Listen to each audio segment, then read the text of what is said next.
கரூரின் கருவூலமே காணாமல் போனது.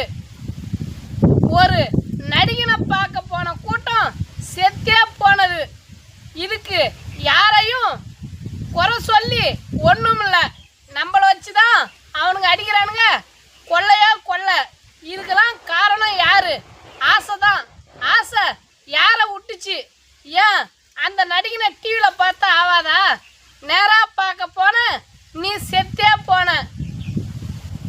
திருந்தாத ஜென்மங்கள் இருந்தென்ன இறந்தென்ன. அட பாவி, 1.5 வயசு குழந்தைலாம் செத்து போச்சுடா. இதுக்கெல்லாம் காரணம் சினிமா கவர்ச்சி. இந்த சினிமா கவர்ச்சி தான் இந்த தமிழ்நாட்டை 80 வருஷமா ஆண்டுங்குது. இது வரைக்கும் திருந்தாதவர்கள் இனியாவது திருந்துங்கள், இல்லை என்றால் திருத்தப்படுவீர்கள். நன்றி, வணக்கம். நம்ம பேசுகிற விஷயங்கள் உங்களுக்கு பிடிச்சிருந்தா நம்ம ஊர் நாயகன் யூடியூப் சேனலை சப்ஸ்கிரைப்